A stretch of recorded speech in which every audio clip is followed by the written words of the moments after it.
আপনি বর্তমানে মালয়েশিয়াতে আছেন এবং আপনার বৈধ ভিসা আছে, পাসপোর্ট আপনার নিজের কাছে আছে। আপনি কিন্তু চাইলে ইউরোপের সেনজেন কান্ট্রি চেক রিপাবলিকের জন্য চেষ্টা করতে পারেন মালয়েশিয়া থেকে। তো চেক রিপাবলিকটা কোথায় এটা কিন্তু অনেকেই জানে না, বা চেক রিপাবলিক দেশটা সম্পর্কে কিন্তু অনেকেরই অজানা রয়েছে। মালয়েশিয়া থেকে ইউরোপের সেনজেন কান্ট্রি চেক রিপাবলিকে যেতে হলে আপনার কী কী ডকুমেন্টস প্রয়োজন হবে এবং চেক রিপাবলিক সম্পর্কে একটি সংক্ষিপ্ত বিস্তারিত ধারণা আপনাদেরকে এই ভিডিওতে দিব। অবশ্যই সম্পূর্ণ ভিডিওটি মনোযোগ সহকারে দেখবেন। আসসালামু আলাইকুম, আমি মোহাম্মদ মেহেদি হাসান। যেখান থেকে আমার ভিডিওটি দেখছেন সবাইকে ব্যাপারী মেহেদি অফিসিয়াল চ্যানেলে স্বাগতম। শুরুতে যে কথাটা বলতে চাই সেটা হচ্ছে যে চেক রিপাবলিক বা চেক প্রজাতন্ত্র, এই দেশটাকে দুটো নামেই বলা হয়। তবে এই দেশটি কোথায়? এই দেশটি কিন্তু ইউরোপের একটি সেনজেন কান্ট্রি, যার প্রতিবেশী রাষ্ট্র হচ্ছে পোল্যান্ড। এই দেশটির আয়তন হচ্ছে ৭৮,৮৬৬ বর্গ কিলোমিটার, মোটামুটি সাইজের একটি দেশ, আমাদের বাংলাদেশের চাইতে ছোট। যাই হোক, এই দেশটি কিন্তু খুবই সুন্দর এবং এই দেশটিতে জনসংখ্যা রয়েছে প্রায় ১ কোটি প্লাস বর্তমানে। এই দেশটি নিয়ে অনেকেরই একটা ভুল ধারণা, এই দেশটি কোথায় না কোথায় এরকম ভাবে। এই দেশটি কিন্তু সেনজেন কান্ট্রি প্লাস ন্যাটোভুক্ত একটি রাষ্ট্র। আশা করি ক্লিয়ার হয়েছেন। সেনজেন যে ২৯টি কান্ট্রি রয়েছে, ইতালি, জার্মানি, ফ্রান্স, পর্তুগাল, বিভিন্ন রাষ্ট্রগুলো রয়েছে, পোল্যান্ড, তার মতোই কিন্তু এইটিও সেনজেন একটি কান্ট্রি এবং ন্যাটোভুক্ত ইউরোপীয় ইউনিয়নভুক্ত একটি দেশ। তো আশা করি এই দেশটি সম্পর্কে আপনাদের বোঝা শেষ।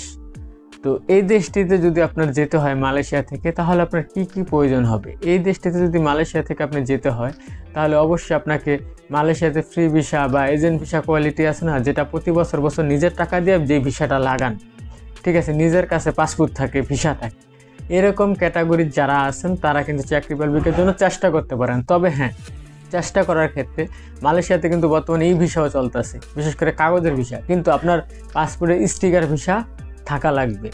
তারপরে যে বিষয়, পাসপোর্ট আপনার নিজের কাছে থাকা লাগবে। পাসপোর্টের মেয়াদ সর্বনিম্ন ১ বছর থাকা লাগবে। পাসপোর্টের মেয়াদ একটা ভ্যালিড পাসপোর্ট, এমনকি পাসপোর্টের মেয়াদ ধরার জন্য 3 মাস পর 6 মাস পর মেয়াদ যাবে, ওরকম পাসপোর্ট নিয়ে ইউরোপের জন্য ট্রাই না করা ভালো। পাসপোর্টের মেয়াদ সর্বনিম্ন 1 বছর।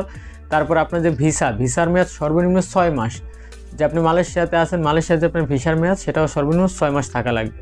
যদি এই ডকুমেন্টসগুলো আপনার থাকে, তারপরে যে ডকুমেন্টস সেটা হচ্ছে পুলিশ ক্লিয়ারেন্স। অবশ্যই মালয়েশিয়া থেকে আপনাকে পুলিশ ক্লিয়ারেন্স কালেক্ট করতে হবে।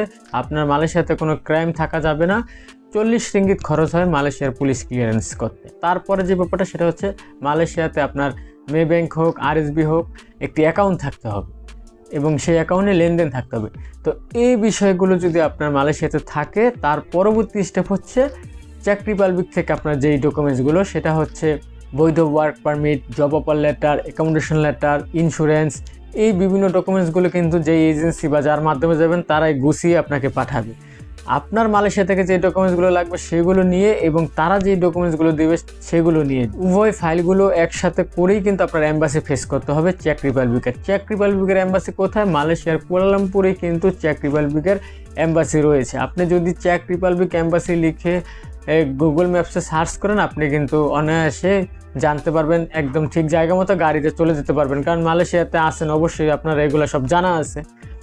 তো এখন যে বিষয় সেটা হচ্ছে আপনি কিন্তু অবশ্যই মালয়েশিয়া থেকে ইউরোপের সেনজেন কান্ট্রিতে যেতে পারবেন, সেটাও চেক রিপাবলিক। যদি আপনার ওরকম লোক পান বা এজেন্সি পান, দালাল মাখলুকাত পান, যে তারা সঠিকভাবে কাজ করে বা লোক নিতে পারছে ইউরোপে আগে পরে, বা মিডল ইস্ট থেকে কাজ করে, এশিয়া থেকে ইউরোপের কাজ করে, এরকম টাইপের লোক যদি পান, তাহলে কিন্তু তাদের মাধ্যমে আপনারা ট্রাই করতে পারবেন। ছোট্ট একটা রিকোয়েস্ট মাঝখানে ভিডিওর, আপনারা যদি মন চায় আমার চ্যানেলটা সাবস্ক্রাইব করবেন, কারণ প্রতিনিয়ত অনেক বৈদেশিক তথ্য আপনাদেরকে দিয়ে থাকি। তো এখন যে বিষয় সেটা হচ্ছে, আপনার যদি এই ডকুমেন্টগুলো সবগুলো লিগ্যাল থাকে, অবশ্যই আপনার ভিসা পাওয়ার চান্স রয়েছে। আপনি এম্বাসি যখন ফেস করবেন, আপনার ভিসা কিন্তু স্টিকার হবে। তারা আপনাকে 2-4টা অ্যাম্বাসর চেক রিপাবলিকের যিনি রয়েছে আপনাকে 2-4টা প্রশ্ন করবে, এটাই স্বাভাবিক। পরবর্তীতে দেখা যাচ্ছে আপনার যদি সকল ডকুমেন্টস ঠিক থাকে, তারা যাচাই বাছাই করে সকল ডকুমেন্টস ঠিক পায়, তাহলে অবশ্যই আপনাকে স্টিকার ভিসা প্রদান করবে। সেটি হচ্ছে ওয়ার্ক পারমিট ভিসা। আশা করি আমার কথাগুলো আপনারা ক্লিয়ার হয়েছেন। যদি ক্লিয়ার না হয়ে থাকেন তাহলে আমাকে প্রশ্ন করবেন এই ভিডিওর কমেন্ট বক্সে, অবশ্যই আপনাদেরকে আমি রিপ্লাই দিয়ে সহায়তা করব। তো দর্শক, আজকের মতো এই পর্যন্ত। সবাই ভালো থাকবেন, সুস্থ থাকবেন। আল্লাহ হাফেজ।